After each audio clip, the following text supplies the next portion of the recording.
നമ്മളെ കേരളത്തിലെ 1 വയസ്സായ വാവകളുടെ 2 വയസ്സായ വാവകളുടെ ഒക്കെ ബർത്ത്ഡേ പാർട്ടി നല്ല രീതിയിലാണ് നടത്തുക. പക്ഷെ ഒരു പ്രോഗ്രാം നമുക്ക് ഇപ്പം റീലുകളിലൂടെ കാണുകയാണെങ്കിലും അല്ലെങ്കിൽ അവരെ കഴിഞ്ഞു പോയ പ്രോഗ്രാം ഒരു സ്റ്റാറ്റസ് ഇടുകയാണെങ്കിൽ പോലും അതൊരു എന്താ പറയുക, ഒരു അറ്റൻഷൻ ഇല്ലാത്ത മാതിരി നമുക്ക് ഫീൽ ചെയ്യാറുണ്ട്.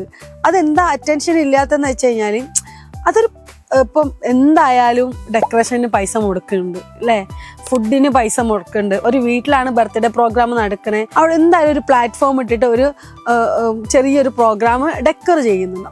പക്ഷെ ഇതൊക്കെ ഉണ്ടെങ്കിലും ഇതൊരു ഈവൻറ്റ് പ്ലാനർ ഏൽപ്പിക്കുകയാണെങ്കിൽ ഒരു അറ്റൻഷന് അവരെന്ന് പറഞ്ഞു കഴിഞ്ഞാൽ നിങ്ങൾക്ക് ഒരു ബേബീൻ്റെ ബർത്ത്ഡേ എന്ന് പറയുന്നത് 1 വയസ്സിൽ ഒറ്റ പ്രാവശ്യമായിരിക്കും നടത്താം.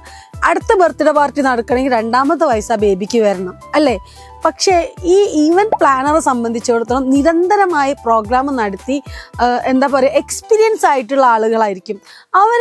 ഓരോ ബർത്ത്ഡേ പാർട്ടിക്കും അല്ലെങ്കിൽ നിങ്ങളെ കുട്ടിക്ക് എങ്ങനത്തെ കളർ തീമാണ് വേണ്ടത്, അതേപോലെ എങ്ങനെ കുൾപ്പയറോ ആയാലും ഫോട്ടോഷൂട്ടായാലും എങ്ങനെ ആ കുട്ടിക്ക് നിങ്ങളെ പ്രോഗ്രാം കുട്ടിയുടെ ബർത്ത്ഡേ പ്രോഗ്രാം എങ്ങനെ നടത്തി കളറാക്കി തരാൻ പറ്റുമെന്നുള്ള ഈവൻറ്റ് പ്ലാനർക്ക് അതൊരു നിസ്സാര കാര്യമായിരിക്കും.